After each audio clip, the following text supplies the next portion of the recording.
But yeah, let's dive into Clint Capela. Again, that shocks me. That trade, I thought it was fake. I was driving, I got the notification.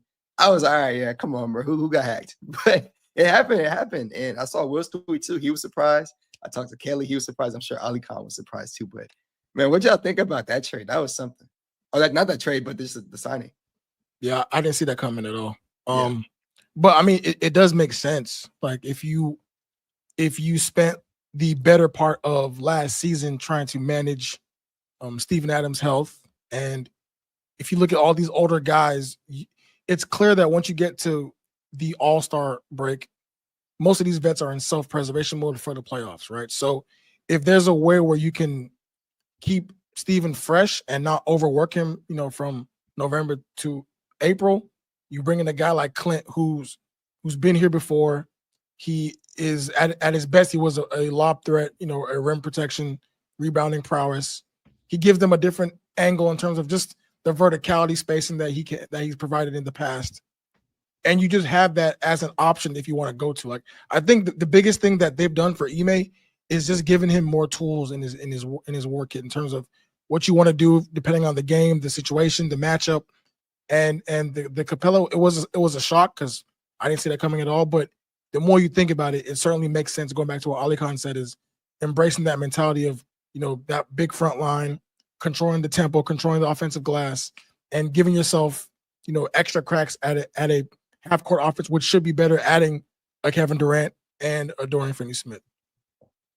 I wanted to bring up Ime Udoka in Boston. So I think this is a good way for Rockets fans to understand this double big thing. Yes, it was super successful from an offensive rebounding perspective with Şengün and Adams, but there's a reason why Ime wants to do it. He wanted to do this his first season here. He didn't have the ability from a roster construction wise to do that. Right.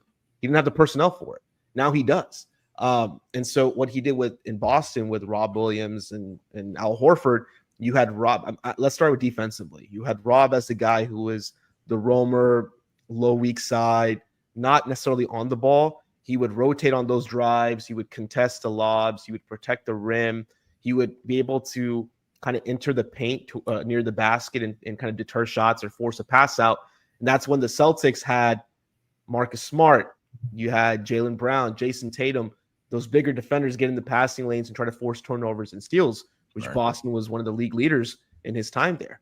Then you had Al Horford. Well, he's the guy you're going to put on the traditional big to defend. Then he's also going to be the guy that, because he's on the traditional big, you can force that switch and put him on a small. Similar to Alperen Şengün, in that Alperen is really good near the perimeter when he's hedging, when he's showing his hands, when he's forcing a ball handler to retreat away from the rim or towards the sideline.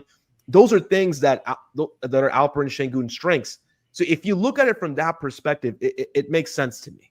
Now, what I think is a key thing with Clint Capela, he's not the same guy he was in Houston. When he was in Houston, and then, for example, let's look at Nikola Jokic. When the Rockets would play the Nuggets, Clint would outrun Jokic on every transition opportunity. He was the Joker stopper for years. They never lost to Denver. When he was the Joker stopper when he was here. He was the Joker stopper.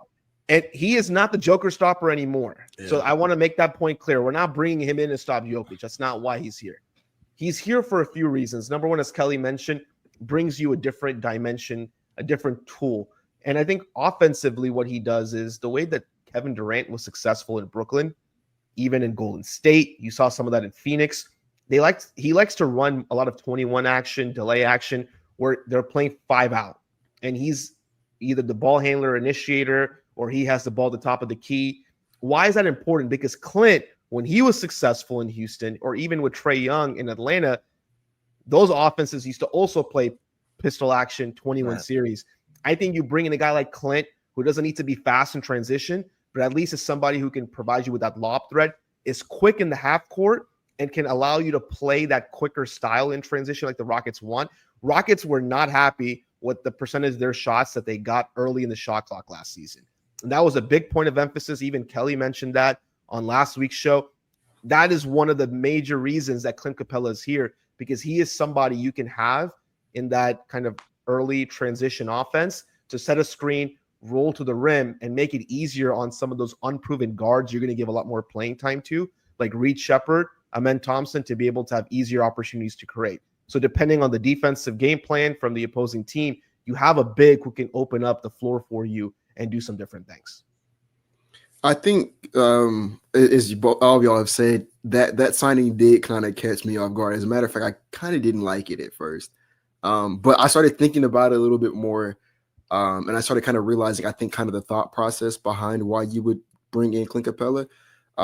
Number one, I think that the league is, because I think everybody here, for the most part, kind of want to get a guard, right? Like a lot of the things we talked about in the last week's episode was out of the guard options with the MLE. We talked about like D'Angelo Russell and like the Tyus Jones, obviously the Luke Kennards and the Gary Trent, guys like that mold. But one thing I think we are kind of noticing with the league right now is the league is kind of showing they don't really value that player that much, right? Like Colin Sexton is I was a Colin Sexton guy. I thought he was pretty good. He's solid. He's solid. Yeah, I thought he was somebody that I think I would have loved for the Rockets to acquire Colin Sexton before the KD trade. And you see the Jets had to give up an asset to get rid of him, which is crazy to me. I didn't think his value was ever that low, but that's where it was, right? You look at what the Blazers traded for Anthony Simons. Like they take back a bad contract. Jrue Holiday's a good player, but he's making, I think, 35, upwards of 35, 37 million dollars for the next 2-3 years. So like they took back a bad contract, and honestly, a player who doesn't even want to be there for Anthony Simons. Jordan Poole got moved for kind of a lot of nothing. Jordan Clarkson got bought out. Like the league is kind of saying we don't really value these type of guys. Who they do value is they value the Dorian Finney-Smiths, guys like that. They value the high impact guys who can come out there and impact the game in small doses. I think Clint Capela, even though he's not the same player that the Rockets traded away 5 years ago, his athleticism is not the same. I think he had like a really bad injury that kind of kept him out for a period of time. He's not the same player, but he can still go out there and get you rebounds. He can still go out there and protect the rim. He can still go out there and grab a lob. And I think when he's in a position now where he's no longer the starting center, even like a backup center, he's not your third string guy.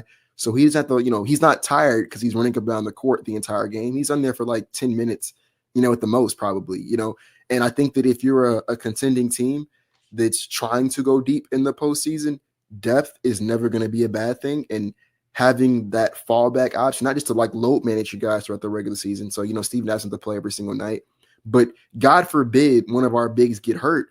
We're not in a situation where it's like, oh, we're out of luck. Like you have another body out there who you do feel comfortable that you can throw out there into the playoffs. And then the last thing, and I think this is like one of the biggest things, is Clint Capela is tradable salary at the deadline. That's That's $7 million they can play around with. And maybe, I don't know what the Rockets are going to look like at the deadline or what they're going to be looking to target if they do target anything at the deadline. But we're seeing also right now, like we're Rockets fans, we understand how important it is to have tradable salary that you're okay moving off of, right? Because you don't want to trade your starting five. You don't want to trade your young guys. You don't want to trade Fred VanVleet and Steven Adams. So you have to give up salary to go out there and get something. Not Dorian Finney-Smith, although I guess he technically could be that salary if, you depending on who you get. But Clint Capela is that salary, right? He's someone who can be that salary in those type of trades. So I think just the Rockets' decision to just quadruple down on what they're good at instead of trying to like Band-Aid solution the guard problem, I think it's a pretty smart idea. I can get behind it. Yeah, I was going to say really quickly. Again, we appreciate everyone for tuning in. We got 180 in here. If you haven't subscribed yet, definitely make sure to. We got some love for Ali Khan that wanted to show. They said Ali Khan showing out. Got some I see you. And Mitty, I'll get to your jersey on another day. I got you. But Kelly I wanted got to that say, aura, man. Kelly got that aura. Kelly got that trade machine aura. You know what I mean? He got that trade machine aura. for sure. But no, again, we appreciate y'all, of course, for tuning in. I wanted to definitely say about Clint Capela. They starting on the first day of the season, the Rockets had the best center depth, best center lineup in the entire league. You replace, I really thought it was really solid, but you replace Landale with Clint Capela, who again, they tripled down on what they were good at. Clint is still an amazing offensive rebounder. He's an amazing rebounder. Again, 7'5" wingspan. He really fits into what the Rockets want to do. And you can run that double big lineup. The Rockets were not running double big with Landale out there. When Steve-O's not playing, it's like, okay, we're not going to run double big. Yeah. But hey, with Clint out there, we can run that double big for sure. And Ali Khan, I love that you brought up the actions that were ran with Clint Capela and how it can still really work with the Ime Udoka led offense.